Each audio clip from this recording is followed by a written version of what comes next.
नमस्कार, स्वागत है आपका हमारे चैनल पर। और उत्तर प्रदेश से दो बड़ी खबरें आ रही हैं। एक, मुख्तार अंसारी की वाइफ की यानी कि अफशा अंसारी की कार को उत्तर प्रदेश की पुलिस के द्वारा जब्त कर लिया गया है। और दूसरी बड़ी खबर ये कि आप सभी को पता है आगामी 6-7 महीनों में उत्तर प्रदेश में विधानसभा के चुनाव आने वाले हैं। और उससे पहले विपक्षियों के साथ अपने आप को बड़ा शायर कहने वाले मुनव्वर राणा जैसे और भी दल और भी लोग सक्रिय हो चुके हैं उत्तर प्रदेश की राजनीति को लेकर। अब बात करते हैं कि मुनव्वर राणा को, अभी तक मुनव्वर राणा जिस तरीके से उत्तर प्रदेश में 1000 से ज्यादा लोगों का धर्म चेंज करने वाले मौलानाओं की गिरफ्तारी उत्तर प्रदेश के एटीएस ने की है, तो एटीएस को लेकर ही बयानबाजी की थी कल मुनव्वर राणा ने। और यह कहा था कि एटीएस को हटा देना चाहिए क्योंकि एटीएस को नहीं पता और गिनती नहीं आती कि कितने लोगों का धर्मांतरण किया गया है। और आज मुनव्वर राणा की तरफ से यह बड़ी खबर आई और यह बड़ा बयान दिया है मुनव्वर राणा ने कि 2022 में जो चुनाव आने वाले हैं उत्तर प्रदेश में विधानसभा के, इसमें योगी सरकार की विजय होगी। कारण भी यहां पर मुनव्वर राणा ने गिनवाए। उन्होंने कहा कि उत्तर प्रदेश में आने वाले समय में चुनाव हैं और उत्तर प्रदेश की सरकार हिंदू मुसलमान करने लगी है। भारत देश को सांप्रदायिक देश बताने वाले मुनव्वर राणा आज इस तरीके की बातें करते हैं कि फ्रांस में जब एक लड़का जब एक टीचर का सर काट देता है, कलम कर देता है, तो उसको जायज ठहराने वाले मुनव्वर राणा आज इस तरीके से सहूलियत की बात कर रहे हैं और उत्तर प्रदेश की सरकार के ऊपर लांछन लगाने की बात कर रहे हैं। ये बातें जनता को पसंद नहीं आ रही है और सोशल मीडिया पर जनता मुनव्वर राणा की इन सारे बयानों को लेकर जमकर खिंचाई कर रही है कि आखिरकार उत्तर प्रदेश के चुनावों को लेकर मुनव्वर राणा जैसे व्यक्ति की बातें क्यों सुने। अब आपको बताते हैं कि ये पूरा मसला क्या है। अभी तक आप सभी ने देखा होगा कि बीजेपी के विरोध में या फिर भारत सरकार के विरोध में जितनी भी तमाम सरकारें हैं उसको लेकर हमेशा बयानबाजी करने वाले, विरोध करने वाले मुनव्वर राणा आखिरकार एक दिन में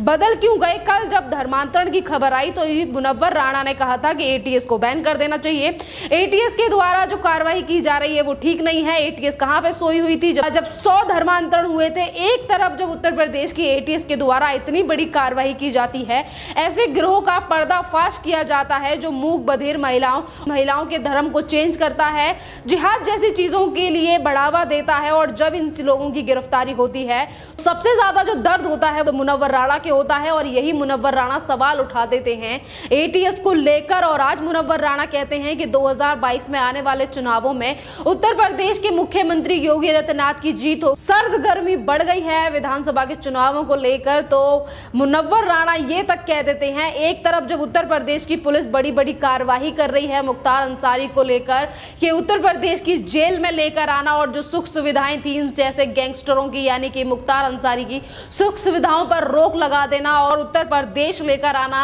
पंजाब की रोपण जेल से बार बार याचिकाएं लगाना, बार बार कोर्टों में चक्कर काटने के बाद मुख्तार अंसारी को उत्तर प्रदेश लाया गया है। और आज उत्तर प्रदेश में जब जेल में बंद है मुख्तार अंसारी, तो मुनव्वर राणा कहते हैं कि मुख्तार अंसारी को योगी सरकार द्वारा जेल में ही मरवा दिया जाएगा। अगर मुख्तार अंसारी को मरवा दिया जाता है तो योगी आदित्यनाथ को गिरफ्तार कर लेना चाहिए। समझ नहीं आता कि इस तरीके से लोगों को और जो गुंडागर्दी और जिस तरीके के गैंगस्टर हैं उन्हें बचाने का प्रयास और उनके लिए ही हमेशा साथ देने वाले लोग इस तरीके से सामने क्यों आते हैं। जब और भी ज्यादा बात पूछी गई मुनव्वर राणा से तो मुनव्वर राणा ने यह तक कह दिया कि 2019 में कमलेश तिवारी को जिस तरीके से मार दिया गया था उसके पीछे भी मुसलमानों का हाथ नहीं था और उन लोगों को गिरफ्तार इसीलिए किया गया था क्योंकि वो एक मुसलमान समुदाय से आते हैं। और वही बात मुनव्वर राणा आज इस घटना को लेकर कह रहे हैं जहां पर 1000 से ज्यादा लोगों का धर्मांतरण कराने वाले मौलवियों को जब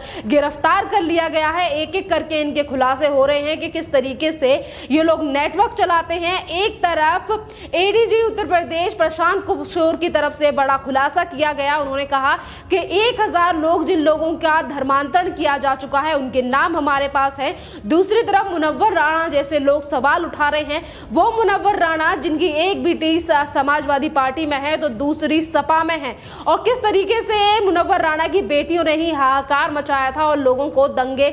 भड़काने के लिए प्रेरित किया था 2020 में सीए के टाइम पे, वो सभी जानते हैं। और मुनव्वर राणा की बेटियों के ऊपर इन सारी चीजों को लेकर केस भी चल रहा है, पर उसके बावजूद भी उत्तर प्रदेश में चुनाव आने वाले हैं और इसी को लेकर ये सारा परपंच रचा जा रहा है, चाहे फिर वो सपा हो, कांग्रेस हो या फिर इसी तरीके के शायर हो जिनकी शायरी कम और इस तरीके की चीजें ज्यादा देखने को मिलती हैं। मुनव्वर राणा कहते योगी सरकार की, योगी आदित्यनाथ के बारे में कहते कहते यहीं पर ही नहीं रखे। उन्होंने कहा कि जिस मठ की बात करते हैं, और ये इससे ज्यादा शर्मनाक बात क्या होगी कि एक पहाड़ों से आया हुआ व्यक्ति उत्तर प्रदेश में राज कर रहा है, और जिस मठ को लेकर ज्यादा बड़ी बातें करते हैं योगी आदित्यनाथ, वो भी दान में दी गई थी मुस्लिमों द्वारा। आप एक तरफ देख सकते हैं कि जहां सांप्रदायिकता की बात करने वाले मुनव्वर राणा हर बात में धर्म को लेकर खींचकर सामने लेकर आ रहे हैं, चाहे फिर वो एटीएस की कार्यवाही को लेकर हो, फ्रांस की घटना हो, और या फिर अभी उत्तर प्रदेश में जिस तरीके से दाढ़ी काटने का कांड जो सामने आया था कि वहां पर अब्दुल समद की दाढ़ी को काट दिया जाता है, और वहां पर किस तरीके से मुनव्वर राणा की बेटी ही उनका सफाई देने के लिए आती है, सारी चीजों को बचाने के लिए आती है। चीजें काफी ज्यादा साफ हैं कि किस तरीके से नैरेटिव और प्रोपोगंडा चलाया जा रहा है मुनव्वर राणा जैसे लोगों की तरफ से। उत्तर प्रदेश में चुनाव आने वाले हैं और उसके लिए मुनव्वर राणा ये कहते हैं, जहां एक तरफ सर्वों में ये निकल कर आ रहा है कि उत्तर प्रदेश में अगर किसी ने काम किया है तो वो उत्तर प्रदेश की सरकार है, और लोग यही कह रहे हैं कि पहले बिजली नहीं आती थी और अब से 20 से 18 घंटों तक हमें लगातार बिजली मिल रही है। तमाम ऐसे अगर जमीनी हकीकत पे हम जाके देखें तो लोग ये कह रहे हैं कि पहले हमारी भैंसों को खोल लिया जाता था। तमाम ऐसी चीजें हैं जिसको लेकर लोग कह रहे हैं कि उत्तर प्रदेश की सरकार ने सराहनीय काम किया है। तो दूसरी तरफ मुनव्वर राणा ये कहते हैं कि क्या अच्छा काम किया है योगी सरकार ने, सिर्फ हिंदू मुसलमान कराने के अलावा। हिंदू मुसलमानों की बात अगर कार्यवाही कोई पुलिस करती है या फिर एटीएस के द्वारा की जाती है तो उसमें सबसे पहले धर्म को खींचने वाले मुनव्वर राणा जैसे लोग होते हैं।